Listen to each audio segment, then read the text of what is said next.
Video को like करें और हमारे चैनल नूर इस्लाम को सब्सक्राइब करें ऐसे ही ईमान अफरोज बयान सुनने के लिए। आका फरमाते हैं जो औरत अपने शौहर की फर्मा बरदार बन जाए, जो औरत अपने शौहर की फर्मा बरदारी करे, अल्लाह उसके लिए जन्नत के 8 दरवाजे खोल देगा। आज औरतें शौहरों से मुंह चलाती हैं। आका करीम सल्लल्लाहु अलैहि वसल्लम फरमाते हैं कि जो औरत इस हालत में इंतकाल करे कि उसका शौहर उससे नाराज हो, ऐसी औरत जहन्नम में जाएगी।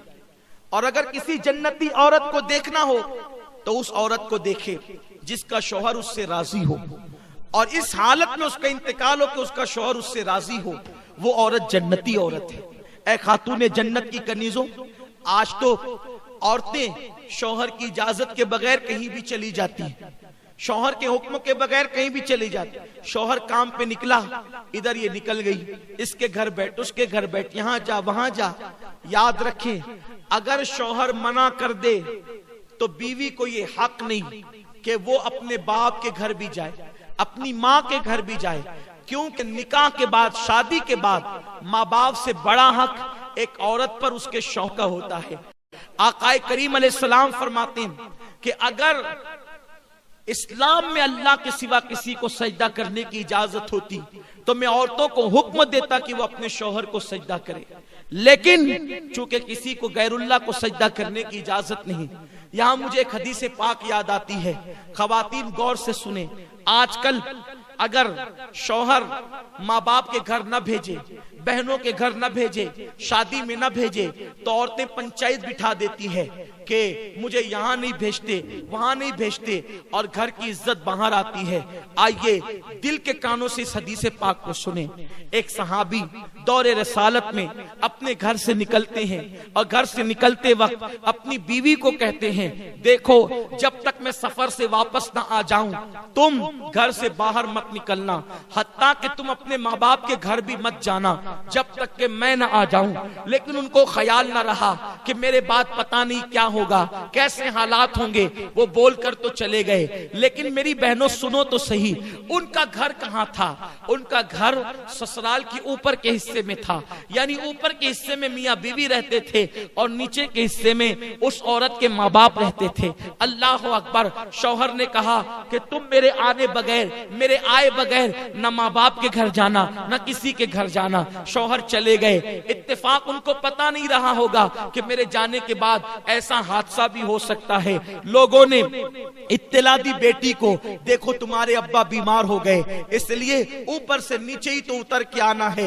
उसने कहा कि मेरे शौहर ने मना किया है कहीं जाने के लिए, इसलिए मैं नहीं जाऊंगी। अल्लाह अकबर। जब तबीयत ज्यादा खराब हुई, तबीयत ज्यादा सीरियस हुई, तो लोगों ने कहा ऐसा लगता है अब तुम्हारे बाप बचेंगे नहीं, उनका इंतकाल हो जाएगा, जरा आकर अपने बाप को देख तो लो, 2 बातें तो आखिरी में कर लो। मेरी बहनों आप समझ सकती हो, जब बाप मरने वाला हो तो किस बेटी की तमन्ना नहीं कि वो अपने बाप से बात कर ले। मगर कल की औरतें शौहर की कितनी फर्मा बरदार हुआ करती थी, खावन की कितनी फर्मा बरदार हुआ करती थी। उस औरत ने कहा मैं पहले एक काम करती हूँ, जब तक मैं अल्लाह के रसूल से इजाजत न ले लूं, हुजूर जब तक इजाजत नहीं देंगे मैं अपने माँ बाप के घर नहीं जाऊंगी, क्योंकि मेरे शौहर ने मना किया है। अल्लाह अकबर। उसने एक शख्स को भेजा कि जाओ अल्लाह के महबूब से पूछो कि क्या मेरे शौहर ने मना किया है घर से बाहर निकलने के लिए, तो मैं घर से बाहर निकलकर अपने बाप की को देख सकती हूँ, बीमार बाप की इयादत कर सकती हूँ। आकाए करीम ने फरमाया तुम्हारे लिए बेहतर यह है कि तुम अपने शौहर की फर्मा बरदारी करो और अपने बाप को देखने न जाओ, तुम्हारे लिए अफजल अमल यही है। वो औरत रुक गई। कितनी सब्र वाली औरतें थी उस दौर की। मेरे प्यारे आका अलैहिस्सलाम की कनीजों, ऐसा नहीं है कि औरतें कुछ भी करे जन्नत में चली जाएगी।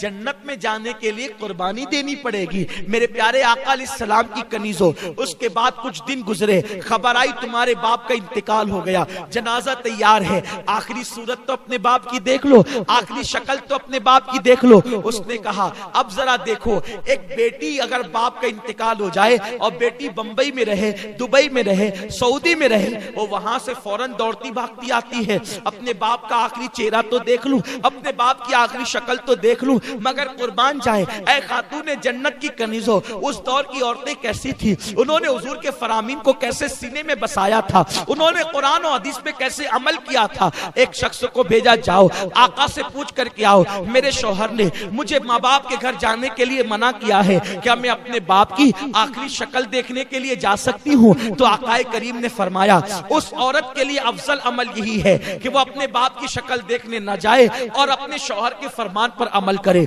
अल्लाह अकबर। वो खातून सब्र करके घर में बैठ गई। अल्लाह अल्लाह, लोग ले गए उसके बाप के जनाजे को और ले जाकर के दफन कर दिया। रात हुई, गमगीन थी, दुखड़ा था, तकलीफ थी कि मैं अपने बाप की आखिरी शक्ल भी देख न सकी, मगर शौहर से कोई शिकायत न थी, इसलिए कि वो औरत जानती थी कि मेरे शौहर को थोड़ी पता था कि वो ये कह के जाएंगे और मेरे बाप का इंतकाल हो जाएगा। अल्लाह अकबर। वो रोते रोते सो गई। रात में ख्वाब क्या देखती है कि उस औरत के वालिद जन्नती ताज पहनकर और जन्नती लिबास पहनकर जन्नत के बाग में टहल रहे हैं। उस औरत ने पूछा, बाबा अल्लाह ने ये मुकाम आपको कैसे अता कर दिया? तो उस शख्स ने जवाब दिया, बेटी तूने अपने शौहर की फर्मा बरदारी की, अल्लाह को तेरी ये अदा इतनी पसंद आई, मेरे अल्लाह ने कहा तेरी बेटी के नेक अमल के सदके जब मैंने तुझे जन्नत अता कर दी। अमल बेटी ने किया है और बेटी शौहर की फर्मा बरदार बनी तो उसके बाप को जन्नत मिल गई। ऐ खातून जन्नत की कनीजो, इसीलिए मेरे आका फरमाते हैं, चौथी चीज जो औरत अपने शौहर की फर्मा बरदारी करे, वफादारी करे, शौहर को राजी कर ले, ऐसी औरतें जन्नत में जाएगी और आठों दरवाजे उनके लिए खोल दिए जाएंगे। ये नहीं शौहर गरीब है तो भाग भाग के आ जाएं, शौहर गरीब है तो उससे मुतालबात करें, शौहर गरीब है तो उस पे इल्जामात रख के माँ बाप के घर बैठ जाएं। नहीं नहीं, ऐसा नहीं होना चाहिए। गरीबी अमीरी लगी हुई है, दौलत आज किसी के आंगन में है, कल किसी के आंगन में है। वफादार बीवी अल्लाह की नजर में भी इज्जत पाती है और दुनिया की नजर में भी इज्जत पाती है। दौलत की कोई हैसियत नहीं है। माँ बाप ने जिस घर में तुम्हें ब्याह दिया, अब उसी के साथ अपना निबाह करो, दूसरी तरफ नजर मत करो। ऐ खातून जन्नत की कनीजो, चार चीजें पैदा कर लो। पहली चीज नमाज की पाबंदी, दूसरी चीज रमजान शरीफ के रोजों की पाबंदी, तीसरी चीज पर्दे और हया की हिफाजत और चौथी चीज शौहर की फर्मा बरदारी। जब चार सिफतें तुम्हारे अंदर पैदा हो जाएगी तो तुम खुश नसीब होगी। अल्लाह तुम्हारे लिए जन्नत की आठों दरवाजे खोल देगा और कहेगा जिस दरवाजे से चाहो जन्नत में दाखिल हो जाओ। अल्लाह पाक आप सबको अमल की तौफीक दे।